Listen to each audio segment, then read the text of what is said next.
Hi, it's the Sports Preacher, and welcome to Running the Bleachers.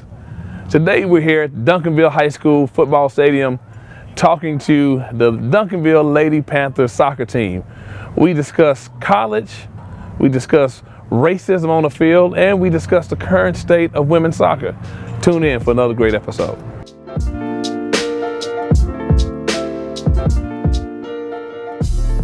So I'm here with Coach Perez Woodrum of the Duncanville Lady Panthers, a soccer team. Coach, thank you so much for letting us come in. But Sports Preacher no problem. Thank you for coming. Yes, ma'am. Yes, ma'am. So you have 4 scholarship athletes on your roster this year. Yes. Who've already committed. Yes, we have 4 commits already. Is that a normal number for your program, or is that a lot this year? Is it less than what it was last year? It is not normal to have them all at the same time. Okay. One is a sophomore, 2 are juniors, and 1 is a senior. So you have a sophomore who's already committed? Yes, she committed as a freshman. She committed last year as a freshman. So tell me how we ended the year last year. What was the what was your record, and what round of playoffs did you make it to, etc.? In district, we finished in first place. Okay. We went to the first round of playoffs, and we were by district champions. We beat Copper's Cove in that round. Second round, we played Allen. Okay. And it was a really close game. We ended up 2-0 in the Allen game, and so we lost in the second round of playoffs. That same week, Allen contacted us and wanted to schedule a preseason game. That means that they saw something in us that they haven't seen in somebody else, and they want to play us. That's excellent. So I remember you telling me that as you guys were going through the playoffs, you noticed that you looked up and you may be the only minority team sometimes. How prevalent is that? And tell me about your experience last year. In women's soccer especially, it's pretty prevalent. In men's soccer, things are changing. In men's soccer last year in the state tournament, you did have minority boys teams in the state tournament. You did not have that at all in women's soccer. In our experience in the second round of playoffs, we were the only minority team in the second round. All the teams in the state playoffs, you look around and you're the only majority minority team that's playing. That's phenomenal. Yeah, and that's in 6A.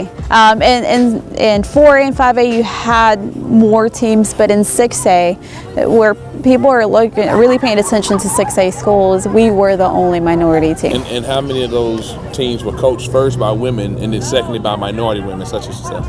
I don't know the exact number on women, but I was the only female Hispanic woman in that round.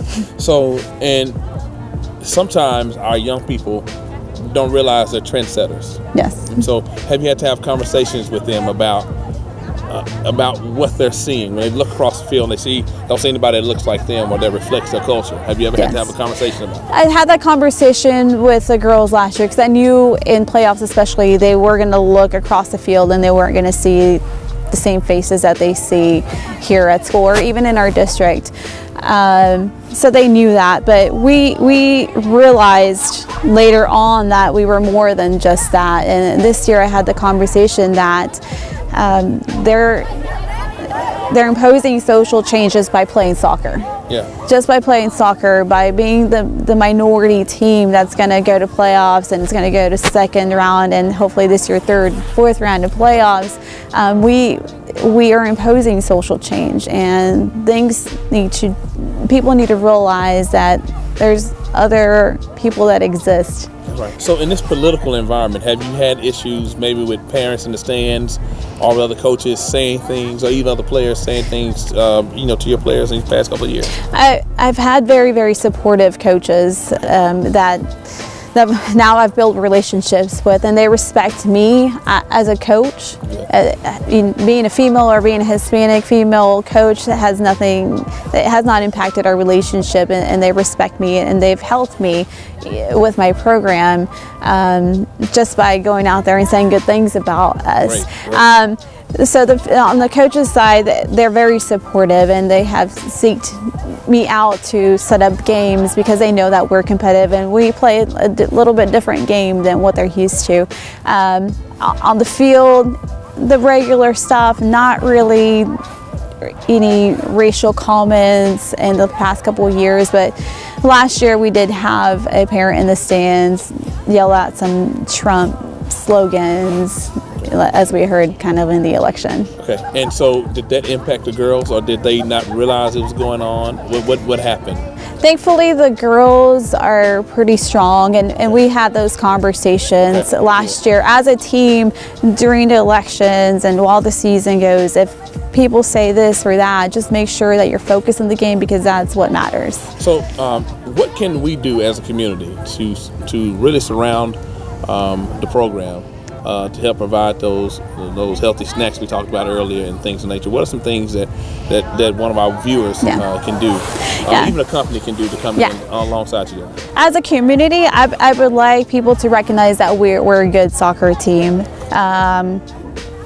Share our, look at our social media and share some of the good things that we're doing, promote attendance to the games and things like that as a community.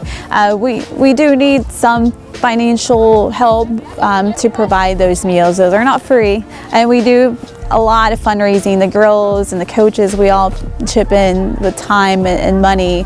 Sometimes we as coaches put out of our own pocket to make sure that they get that stuff. So it would help if there was somebody that was interested in donating money so that we could buy more snacks, and we buy them milk and protein shakes, and we would like to do even better meals before the game and after the game, so that they have enough fuel for the game and to recover. How many girls on the varsity team? We have 18 girls on the varsity team. 18, okay. All right, well, thank you. Thank you. It's just different words. So who wants to talk first? Who wants to? All right, we're here with the Duncanville Lady Panther soccer team. Make some noise, come on. All right. All right, what's one thing about being a female soccer player you wish that people understood? Watch right here. When it comes to the money, like professionals, like how the guys get more money. And like, not to put anything on the men's soccer team or anything, but like, they didn't even make it to the World Cup this year. And the girls, they always make it to the World Cup and always win. And our money wages are always different. Wow, and I'm glad you're paying attention to that at your age. So hopefully by the time you reach the professional ranks, it won't be like that. Everybody will get paid the same. The money gap in soccer is huge, and like, I don't think it's because people think that the boys is more competitive and stuff, but if you watch boys soccer compared to girls soccer, there's way more flops, and we play like way more physical than boys. Like, if boys get pushed down, they'll fall and they'll flop, but girls, you don't see that as much as girls soccer. It's like, we'll get up and we'll fight. Well, I think you're as tough as they are. You may just not be as strong as they are because your bodies are different. But I do think you guys and ladies, I'm sorry, are just as tough as any boys team. Coach and I were talking, and you guys, I don't think you heard us earlier, but she said that in the past there have been some racial incidents, maybe some of the players on the field saying things to you guys.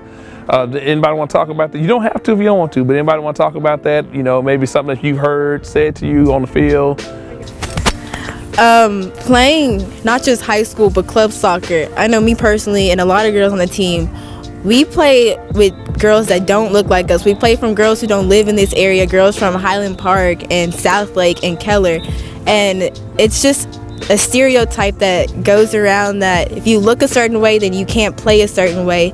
And I know that playing on my team, there's more girls that look like me, but I know like in South Lake and Keller, like if you look at those high school soccer teams, they do not look like us. And playing on this team, we're supposed to make a statement that shows you don't have to look a certain way to go far in playoffs or do good. Like, and I feel like that's what our team proves. Like, we're the only team that went second round in playoffs, and we're gonna do it again this year and show them that it's soccer. It's not a race thing. It's just you can play. So yeah. So last question. What is it that you want the community here in Duncanville and in DFW? How can we support you other than coming to the games and being loud and and cheering for you? What are some other things that you guys want us to do to support you? We should have more support like at games, because if you come to our game and the stands are like really empty, and I feel like that would help us with our game and give us more support, cheer us up. Okay. Anybody else? Well, ladies, thank you. Y'all did a wonderful job. Tell your mamas I said hey. The mamas that I know. And I'm gonna get coach to send me a schedule so I can try to slide in a couple of you guys' games. Bring some people. Bring all jackets. Yeah, because it's gonna be cold. Y'all play during the cold season. This is where the game goes deeper. He came to teach you, the sports preacher. So whether you in the field or up in the bleachers, he came to reach you, the sports preacher.